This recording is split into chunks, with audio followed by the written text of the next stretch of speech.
오늘 함께 읽은 하나님 말씀은 마태복음 1장 21절부터 23절 함께 봉독하도록 하겠습니다. 마리아가 아들을 낳을 것이니 너는 그 이름을 예수라고 하여라. 그가 자기 백성을 그들의 죄에서 구원하실 것이다. 이 모든 일이 일어나는 것은 주님께서 예언자를 시켜서 이르시기를 보아라, 동정녀가 잉태하여 아들을 낳을 것이니 그의 이름을 임마누엘이라고 할 것이다 하신 말씀을 이루려고 하신 것이다. 임마누엘은 번역하면 하나님이 우리와 함께 계시다는 뜻이다. 아멘. 지난주에 이어서 온 백성에게 미칠 큰 기쁨의 좋은 소식 후반부 목사님께서 말씀해 주실 때 큰 은혜 받으시기 바라고요. 나오실 때 큰 박수로 환영하도록 하겠습니다.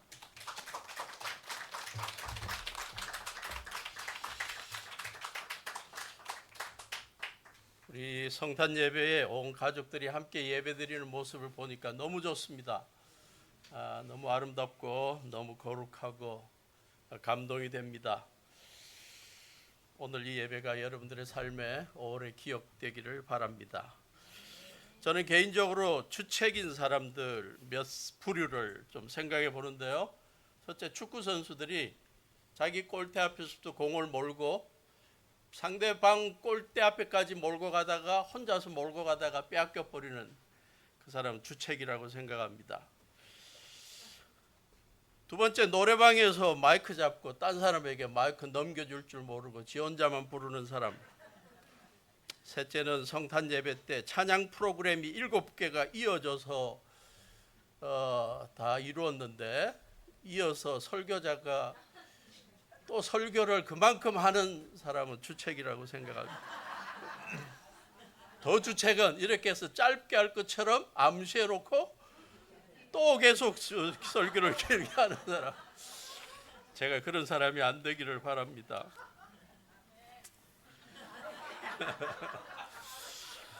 지난 주일날 저는 온 백성에게 미칠 큰 기쁨의 좋은 소식, 예수님의 탄생이 그러한 소식이라고 말씀을 드리면서 그 의미가 두 가지라고 생각해서 전했습니다.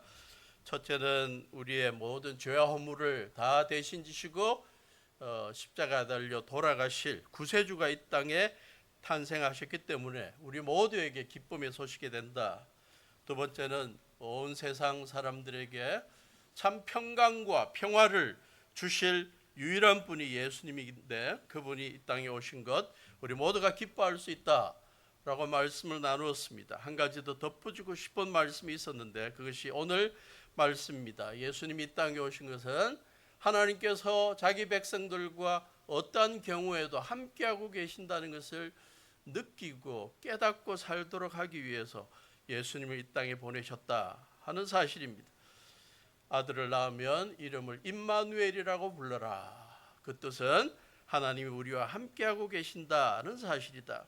하나님의 백성들이 살아가다가 어떠한 삶의 위험과 또 갈등과 또 답답함과 외로움에 빠지더라 할지라도 낙담하지 말고 그 가운데서도 늘 함께 하시는 하나님을 믿고 살도록 하기 위해서 이 임마누엘의 메시지를 선포하기 위해서 예수님이 이 땅에 오셨다 하는 사실을 기억하라는 것입니다. 사람들이 누구나 시대를 막론하고 앓고 있는 정신적인 질병 가운데 가장 큰 것 가운데 하나는 외로움입니다. 외로움의 파괴적인 힘에 대해서 여러 의사들이나 심리학자들이 이야기했고요. 어떤 사람은 외로움이 하루에 15개비의 담배를 피우는 것만큼 사람의 건강에 해롭다 하는 결과를 조사를 하고 결과를 발표하기도 했습니다. 이틀 전에 하버드 헬스 퍼블리싱이라는 그 많은 사람들에게 건강에 대한 정보를 제공하는 그러한 하버드 의대의 잡지, 인터넷 잡지에 의하면 거기에서도 언급하고 있습니다. 사람들이 살아가면서 5가지를 늘 지켜야 되는데 첫째, 음식 먹는 거 너무 육류 잘 먹지 말고 채소나 과일이나 이런 걸 잘 먹어야 한다. 둘째, 절대로 담배 피우지 마라. 담배가 해롭다. 셋째, 술 적당하게 마셔라. 넷째, 또 이 건중량을 계속 잘 키워라. 뭐 이러한 이야기를 하고 있습니다. 그러면서 이러한 것들을 잘 지켜나간 사람들과 그렇지 않은 사람들을 비교해 봤더니 10년 정도의 수명의 차이가 나더라. 그래서 이런 거 신경 안 쓰고 그냥 아무렇게나 살아가는 사람들은 10년 삶이 단축되더라. 그런데 덧붙여서 한 말, 사람들의 육체적인 건강과 정신적인 건강은 불가분의 관계에 있어서 어떤 생각을 갖고 살아가느냐에 따라 육체도 망가질 수도 있고 건강할 수도 있다.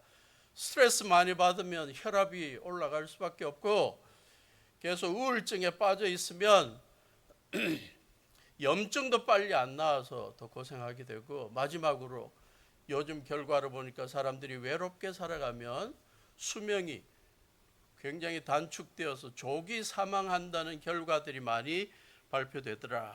그러한 결과를 이틀 전에 발표한 것을 보았습니다. 수많은 사람들이 더불어 살면서도 홀로 느끼는 정신적인 외로움 때문에 매일의 삶을 활력을 잃고 행복을 잃게 됩니다. 수년 전에 그 스팅이라는 유명한 가수의 공연을 본 기회가 있었습니다. 자기가 살아오면서 많이 작곡하고 불렀던 수많은 노래들을 공연하는데 라이브로 보니까 아주 감동이 컸습니다. 그런데 그 가운데 한 노래가 오래 기억에 남는데 So Lonely라는 그러한 노래였습니다. 너무 외롭다. 근데 노래가 한 5, 6분인가 되는데요. 계속 lonely라는 말밖에 안 해요. 외롭다, 외롭다, 너무 외롭다. 그래서 집에 와가지고 그 가수가 몇 번이나 외롭다는 고백을 했냐 하고 그 가사를 찾아봤더니 87번이나 외롭다고 그랬더군요. 한 노래 안에 외롭다는 것을 표현하는 게 87번이었습니다. 사람들의 외로움이 얼마나 정신적인 질병인지 보여주는 단적인 예였습니다. 수많은 세상 사람들뿐만 아니라 하나님의 백성들도 살아가면서 여러 가지 경우로 말미암아 외로움에 고독감에 빠져 있을 것에 대해 하나님께서 안타까워하시고 너희들 외로워할 필요 없다. 고독해야 할 필요 없다.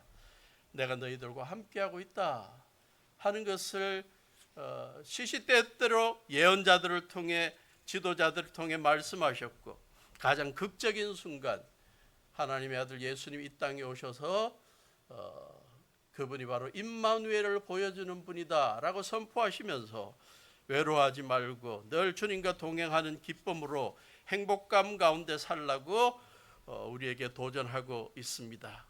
성경에 보면 하나님의 백성들로 하여금 외로움에서 벗어나서 항상 매일매일 어떠한 환경 속에서도 활기차게 살 수 있도록 하기 위해 하나님께서 그들과 함께 한다는 말씀을 많이 전했는데, 이 시간에 그걸 다 소개하면 시간이 많이 걸리기 때문에 탑3만 찾았습니다.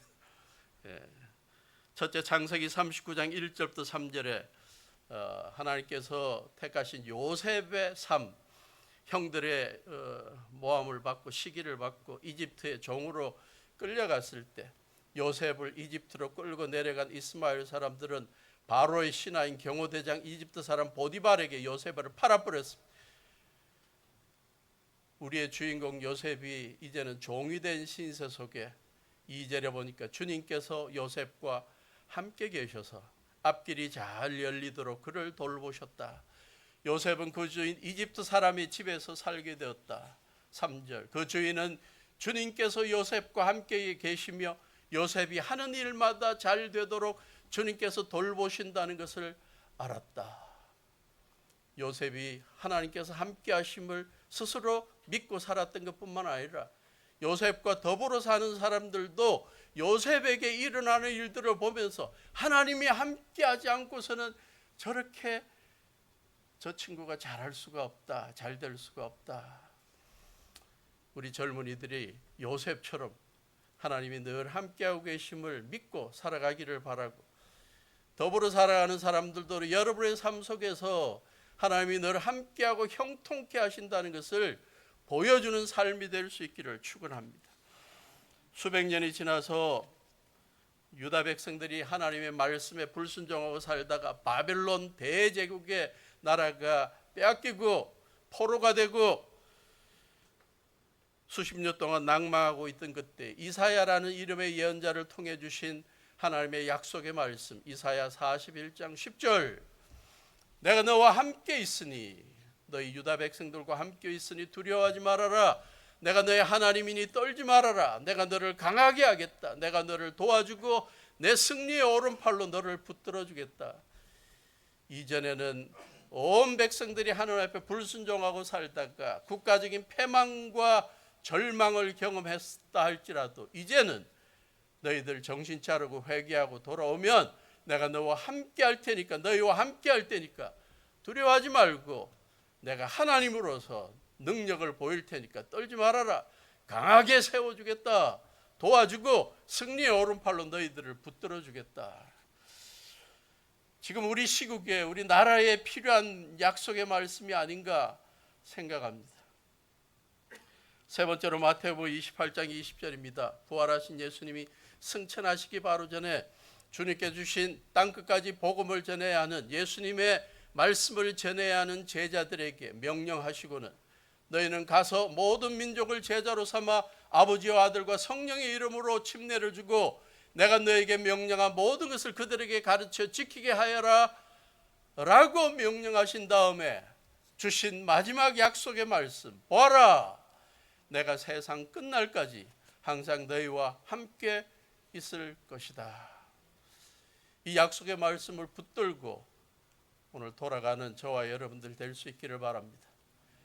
그래서 예배 때는 감동이 많았는데 예배당을 나가서 학교 생활, 직장 생활, 또 여러 가지 인간관계에서 또 힘들 게 좀 답답하고 미래가 암울하게 느껴지고 또 외로움이 찾아오고 그런 사람들이 있다면 이 말씀 붙들고 이겨낼 수 있기를 바랍니다. 내가 세상 끝날까지 항상 너와 함께 있을 것이다. 임마누엘의 예수님이 이 땅에 오셨다는 사실을 기억하는 것이 성탄절의 굉장히 중요한 의미라고 생각합니다.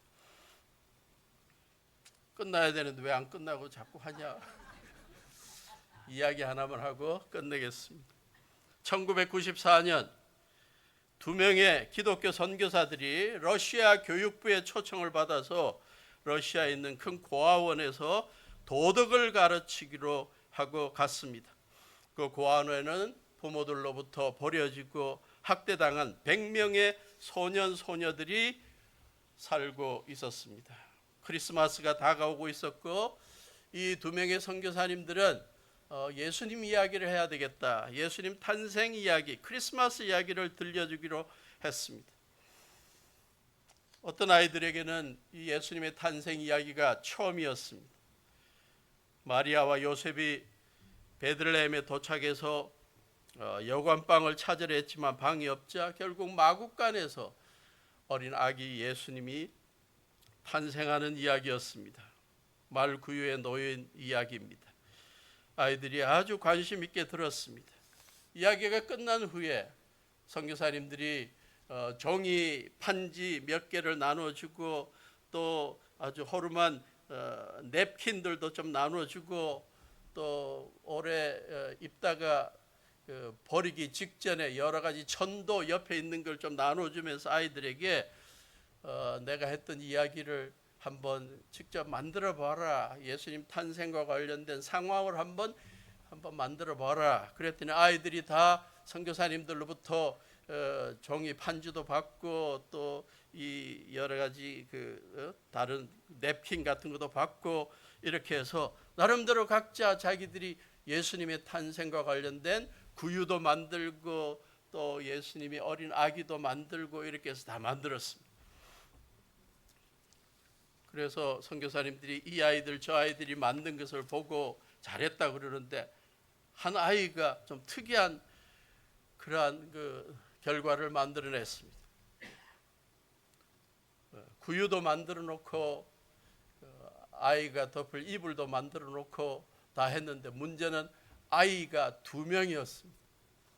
그래서 너무 이상해서 물어보았습니다. 왜 아이가 둘이나 되냐? 그랬더니 그 6살짜리 미샤라는 아이인데, 남자아이인데, 그 아이가 자기가 생각한 선교사님이 이야기한 것과 아울러 덧붙여서 자기의 상상의 나래를 펴서 자기가 그렇게 이야기를 펼쳐나갑니다. 구유를 만들고 예수님을 이렇게 구유에 놓고 난 다음에 갑자기 예수님이 자기에게 묻더래요. 너가 머물 곳이 있냐? 그러더래요. 그러니까 이 아이가 나는 엄마도 없고 아빠도 없고 어디에 머물 곳이 없습니다. 그랬더니 예수님이 자기에게 말씀하시더래요. 나와 함께 머물자. 그 아이가 너무너무 기뻐하면서도 마음이 부담이 되었습니다. 딴 사람들은 다 예수님께 선물을 갖다 줬는데 자기는 드릴 선물도 없어서 같이 예수님과 함께 있겠다는 말을도 못하고 주저하다가 가만히 생각해 보니까 뭐 드릴 건 없지만 예수님 누워있는 구유에 예수님 옆에 같이 있으면서 자기가 예수님을 따뜻하게는 해드릴 수 있겠다라는 생각에 예수님 제가 드릴 건 없지만 예수님 구유에 함께 누워서 예수님 따뜻하게 해드려도 될까요? 그랬더니 예수님이 만약 너가 그렇게 해준다면 다른 사람들이 준 어떤 선물보다도 가장 가치 있는 선물이 될 것이다. 그래서 제가 기쁨으로 예수님 누워있는 구유 옆에 같이 누워있어서 한 명은 예수님이고 한 명은 자기라는 거예요. 그때 예수님이 자기를 꼭 안으면서 하신 말씀이 마지막 말씀이 너는 이제 나와 항상 함께 있을 수 있다. 그 생각에 그 아이는 뭐 눈물을 펑펑 흘리더래요. 아름다운 이야기였습니다. 어떤 면으로 이 6살짜리 아이에게 성령께서 감동하셔서 그러한 상상의 나래를 펼게 한 건 아닌가. 이 아이의 말 속에 복음의 핵심이 있습니다. 삶의 어려움에 처하고 외롭게 살아가고 힘들게 살아가는 모든 사람들에게 예수님은 말씀하십니다. 나에게 오너라 나와 함께 머물자. 내가 너와 함께 있을 것이다. 2024년 성탄 예배 참석하신 여러분들 모두 예수님의 약속의 말씀, 세상 끝날까지 항상 너희와 함께 있을 것이라는 이 약속의 말씀 늘 기억될 수 있기를 바라고 올해 말 이 말씀으로 잘 마감하시고 새로운 한 해에도 임마누엘의 하나님의 믿음을 가지고 활기차게 살아가는 우리 모두가 될 수 있기를 주님의 이름으로 축원합니다. 다 같이 일어서셔서 120장 찬송 오 베들레